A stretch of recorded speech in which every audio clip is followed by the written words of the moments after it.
Sir ನಮಸ್ತೆ. ನಮಸ್ಕಾರ sir. ಈಗ ವಿನಯ್ ಕುಲಕರ್ಣಿ ಅವರಿಗೆ ಜೀವಾವಧಿ ಶಿಕ್ಷಣ ಕೊಟ್ಟಿದ್ದಾರೆ, ಅದಕ್ಕೆ 16 ಜನಕ್ಕೂ ಕೂಡ ಕೊಟ್ಟಿದ್ದಾರೆ.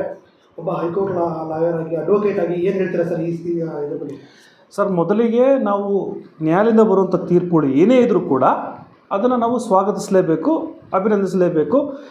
ಅಲ್ಲಿ ಕೊಟ್ಟಿರುವಂಥ ತೀರ್ಪೇ ಸರಿ ಅನ್ನೋ ಒಂದು ರೀತಿಯಲ್ಲಿ ಮನೋಭಾವದಲ್ಲಿ ನಾವು ಕುಂತ್ಕೊಬೇಕಾಗತ್ತೆ. ಅಕಸ್ಮಾತ್ ನಾವು ಪರ ವಿರುದ್ಧ ವಕೀಲರಾಗಿದ್ದರೂ ಕೂಡ ನ್ಯಾಯಾಧೀಶರು ಕೊಟ್ಟಿರೋ ತೀರ್ಮಾನವನ್ನು ನಾವು ಆ ಕೋರ್ಟ್ನಲ್ಲಿ ಯಾವುದೇ ರೀತಿ ಅಬ್ಜೆಕ್ಟ್ ಮಾಡೋಂಗಿಲ್ಲ. ಹಾಗಾಗಿ ಈ ಒಂದು ತೀರ್ಪು ದೇಶದಲ್ಲಿರುವಂಥ ಎಲ್ಲ ಪ್ರಜೆಗಳು ಕೂಡ ಖುಷಿಯಿಂದ ಸ್ವಾಗತ ಮಾಡುವಂಥ ಒಂದು ತೀರ್ಪಾಗಿದೆ ಅನ್ನುವಂಥದ್ದು ನನ್ನ ಅಭಿಪ್ರಾಯ.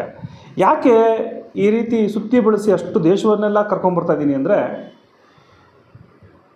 ಈ ತೀರ್ಪಿನಲ್ಲಿ ಒಬ್ಬ ಶಾಸಕ, ಒಬ್ಬ MLA, 5 ಸಲ ಶಾಸಕನೋ 3 ಸಲ ಶಾಸಕನೋ, ಡೆಮಾಕ್ರೆಟಿಕ್ ರಿಪಬ್ಲಿಕ್ ಅಂತೆಲ್ಲ ಕ್ಷೇತ್ರವನ್ನು ಮಾಡ್ಕೊಂಡು ಕುಂತಿರೋರು, ಆ ಕ್ಷೇತ್ರದ ವ್ಯಾಪ್ತಿಯಲ್ಲಿ ಅವರ ದುರಾಂಕಾರವನ್ನು ಅಥವಾ ಅವರ ಅಧಿಕಾರವನ್ನು ಯಾವ ರೀತಿ ಮಾಡ್ತಾ ಇದ್ದಾರೆ ಮತ್ತು ಮಾಡೋ ಮನಸ್ಥಿತಿ ಇದೆಯಲ್ಲ, ಅದನ್ನು ಅಷ್ಟು ಚೆನ್ನಾಗಿ ಸೂಕ್ಷ್ಮವಾಗಿ ಈ ಜಡ್ಜ್ಮೆಂಟ್ ಕಾಪಿಲಿ ತೋರಿಸಿದ್ದಾರೆ.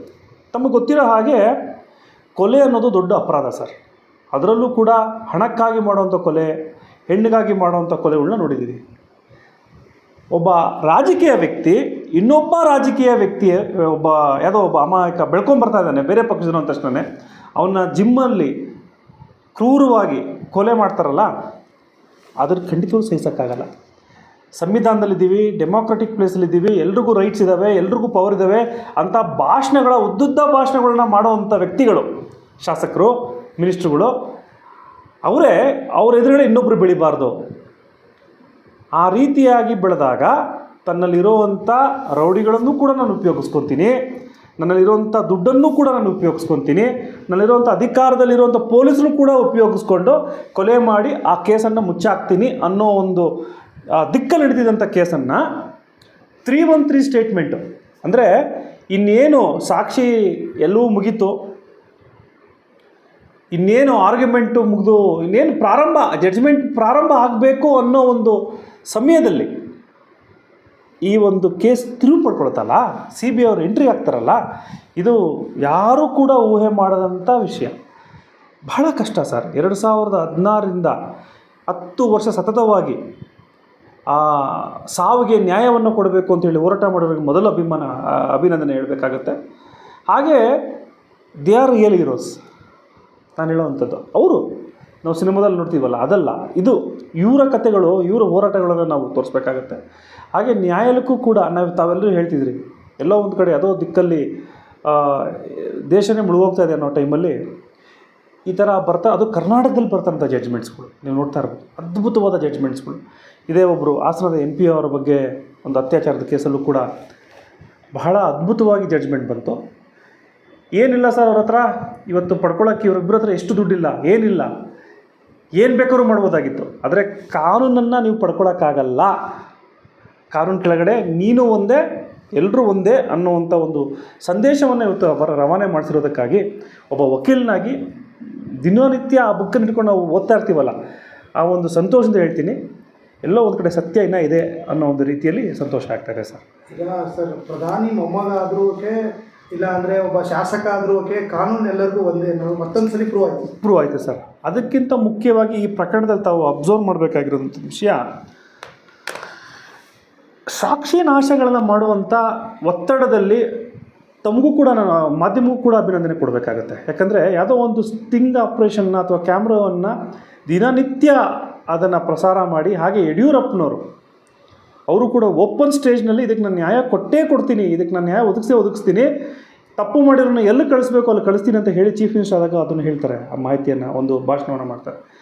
ಈ ಎಲ್ಲರೂ ಕೂಡ ಒಂದೊಂದು ಸಣ್ಣ ಸಣ್ಣ ವಿಚಾರದಲ್ಲಿ ಯಾರ್ಯಾರು ಅದಕ್ಕೆ ಕೈ ಹಾಕಿ ಹೋರಾಟವನ್ನು ಮಾಡಿದಾರೋ ಅಥವಾ ಅದ್ರ ಪರವಾಗಿ ಮಾತಾಡಿದಾರೋ, ಅದನ್ನು ತೋರಿಸಿದಾರೋ, ಆ ವಿಚಾರವನ್ನು ತನಿಖೆ ಮಾಡಿದಂಥವ್ರು ಮೊದಲು ಅಭಿನಂದನೆ ಮಾಡಬೇಕಾಗುತ್ತೆ. CBI ಆದವರು ಎಲ್ರಿಗೂ ಕೂಡ ನಾವು ಅಭಿನಂದನೆ. ಯಾಕೆಂದರೆ ಸತ್ಯ ಮುಚ್ಚೋಗ್ತಿತ್ತಲ್ಲ ಸರ್, ಯಾರೋ ಒಬ್ಬರು ಕೊಲೆ ಮಾಡಿದ್ರು, ಯಾವುದೋ ಉದ್ದೇಶಕ್ಕೆ ಮಾಡಿದ್ರು, ಇನ್ಯಾರೋ ಒಬ್ಬರನ್ನ ಸರೆಂಡ್ರ್ ಮಾಡಿದ್ರು.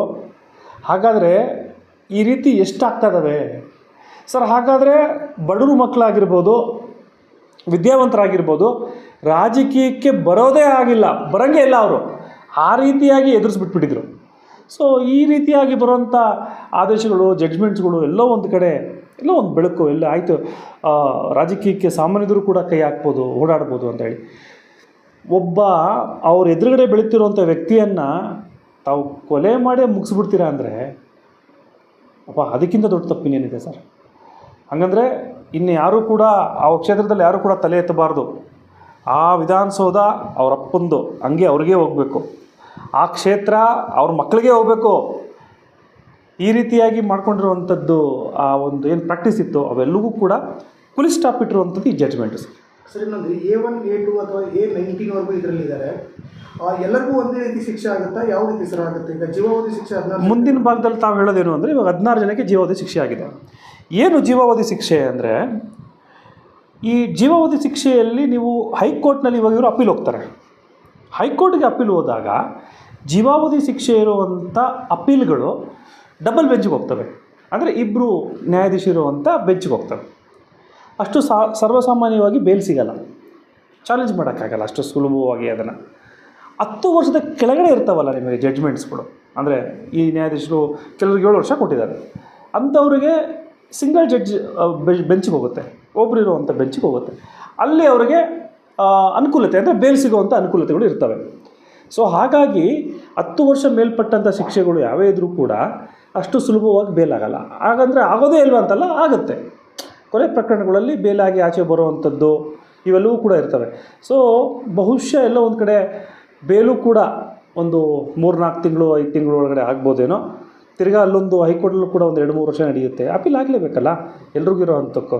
ಅದು ವಿನಯ್ ಅವ್ರಿಗಾಗಿ, ಕುಲಕರ್ಣಿಗಾಗಿರ್ಬೋದು ಅಥವಾ ಸಾಮಾನ್ಯ ಬಡವನಿಗಾಗಿರ್ಬೋದು, ಈ ಪ್ರಕರಣದಲ್ಲಿ ಇರುವಂಥವ್ರಿಗೆ ಇದ್ದೇ ಇರುತ್ತೆ. ಹಾಗಾಗಿ 14 ವರ್ಷ ಜೀವಾವಧಿ ಶಿಕ್ಷೆ, ಜೀವ ಇರೋವರೆಗೂ ಶಿಕ್ಷೆ ಅನ್ನೋವಂಥದ್ದು ಆದೇಶಗಳೆಲ್ಲ ಆದಾಗ ಬೇಲ್ ಸಿಗಲ್ಲ ಅಷ್ಟು ಸುಲಭವಾಗಿ ಏನೋ ಮಾಹಿತಿ ಹೋಗ್ಬಿಡುತ್ತೆ. ಆಗ ಆರೋಪಿಗಳು ಸ್ವಲ್ಪ ಎಲ್ಲೋ ಒಂದು ಕಡೆ ಭಯ ಪಡೋವಂಥದ್ದು, ಎದುರುಕೊಳ್ಳುವಂಥದ್ದು ಈ ರೀತಿ ಆಗ್ತವೆ. ನೀವು ಇದನ್ನು ಅಬ್ಸರ್ವ್ ಮಾಡಿರ್ಬೋದು. ಸ್ಪೆಷಲ್ ಕೋರ್ಟ್ ಏನು ಮಾಡುತ್ತೆ, ನೀನು ದೋಷಿ ಅಂತ 1 ದಿನ ಹೇಳುತ್ತೆ, ಅದಾದ ನಂತರ ಶಿಕ್ಷೆಯ ಪ್ರಮಾಣವನ್ನು 2 ದಿನ ಆದಮೇಲೆ ಹೇಳುತ್ತೆ. ಇದು ಸ್ವಲ್ಪ ಕನ್ಫ್ಯೂಷನ್. ನನಗೆ ಫೋನ್ ಮಾಡ್ತಾಯಿದ್ರು ಎಷ್ಟೋ ಜನ, ಇದು ಹೆಂಗಿದು ಹೇಗೆ ಅಂತ. ಇದು ಹೇಗೆ ಅಂದರೆ, ಮೊದಲು ಕೇಸ್ ನಡೆದಾಗ ಈತ ತಪ್ಪು ಮಾಡಿದ್ದಾನೆ ಅನ್ನೋ ಒಂದು ಅಭಿಪ್ರಾಯಕ್ಕೆ ನ್ಯಾಯಾಲಯ ಬರುತ್ತೆ, ಅದಕ್ಕೆ ದೋಷಿ ಅಂತ ಹೇಳಿ. ಅದಾದಮೇಲೆ ಮತ್ತೆ ಆರ್ಗ್ಯುಮೆಂಟ್ ಸ್ಟಾರ್ಟ್ ಆಗುತ್ತೆ. ಏನದು, ಶಿಕ್ಷೆಯ ಪ್ರಮಾಣ ಈತಗೆ ನಾನು ಎಷ್ಟು ಕೊಡಬೇಕು, ಎಷ್ಟು ಕೊಡಬಾರ್ದು ಅಂತ. ಅದನ್ನು ಆರ್ಗ್ಯುಮೆಂಟ್ ಮಾಡಿ ನೆಕ್ಸ್ಟ್ ದಿನಕ್ಕೆ ಶಿಕ್ಷೆಯ ಪ್ರಮಾಣವನ್ನು ಹೇಳ್ತಾರೆ. ಆ ವಾದ ಹೇಗಿರುತ್ತೆ ಅಂದರೆ, ನೋಡಿ ಇವನಿನ ದೋಷಿ ಒಬ್ಬ ಆಗಿಬಿಟ್ಟಿದ್ದಾರೆ, ಇವರು ದೋಷಿ ಅಂತ ಆಗಿದೆ, ಶಿಕ್ಷೆಯನ್ನು ಕಮ್ಮಿ ಕೊಡಬೇಕು ಅನ್ನೋದು ಆರೋಪಿಯ ಪರ ವಕೀಲರು ವಾದ ಮಾಡ್ತಾರೆ. ಯಾಕೆ ಕಮ್ಮಿ ಮಾಡಬೇಕು? ಇದೇನು ಕೇಸ್ ಬಗ್ಗೆ ಅಲ್ಲ. ಆತನಿಗೆ ಹೊರಗಡೆ ವಯಸ್ಸಾಗಿ ತಂದೆ ತಾಯಿಗಳಿದ್ದಾರೆ, ಮಕ್ಕಳುಗಳಿದ್ದಾರೆ, ಓದಿಸ್ಬೇಕು, ಮತ್ತು ಬೇರೆ ರೀತಿಯಾದ ಕಮಿಟ್ಮೆಂಟ್ಗಳಿದ್ದಾವೆ, ಕಾಯಿಲೆ ಇದ್ದಾವೆ, ಟ್ರೀಟ್ಮೆಂಟ್ ತೊಗೊಬೇಕು. ಹಾಗಾಗಿ ಆರೋಪಿನೇ ಅಪರಾಧಿ ಆಗಿಬಿಟ್ಟಿದ್ದಾನೆ, ಎಲ್ಲ ಒಂದು ಕಡೆ ಸ್ವಲ್ಪ ಕಮ್ಮಿಯಾಗಿ ಪನಿಷ್ಮೆಂಟ್ನ ಕೊಡಿ ಅಂತ ಹೇಳಿ ವಾದ ಮಾಡ್ತಾರೆ. ಈ ವಾದವನ್ನು ಆದಮೇಲೆ ಆಲಿಸಿದ ಮೇಲೆ ಪಬ್ಲಿಕ್ ಪ್ರಾಸಿಕ್ಯೂಟ್ರು ಕೂಡ ಅದೇ ವಾದ ಮಾಡ್ತಾರೆ ಆಪೋಸಿಟಾಗಿ. ಇಲ್ಲ, ಆ ವಿಷಯಕ್ಕೇನು ಕಮ್ಮಿ ಕೊಡೋಂಗಿಲ್ಲ, ಮಾಡಿರೋದು ತಪ್ಪು, ದೊಡ್ಡ ತಪ್ಪಿದೆ, ನೀವು ಜೀವಾವಧಿನೇ ಕೊಡಿ, ಜೀವ ವಿರೋಧನೇ ಕೊಡಬೇಕು, ಆ ಸೆಕ್ಷನಲ್ಲಿ ಇರೋವಂಥ ಪ್ರಮಾಣ, ಶಿಕ್ಷಾ ಪ್ರಮಾಣ ಏನಿದೆಯೋ ಅದು ಸಂಪೂರ್ಣವಾಗಿ ಕೊಡಬೇಕಾಗುತ್ತೆ ಅನ್ನೋ ರೀತಿಯಲ್ಲಿ ಕೆಲವು ಒಂದು ಕೇಸ್ಗಳಲ್ಲಿ ಡಿಫ್ರೆಂಟ್ ವಾದಗಳಾಗ್ತವೆ. ಈ ಕೇಸ್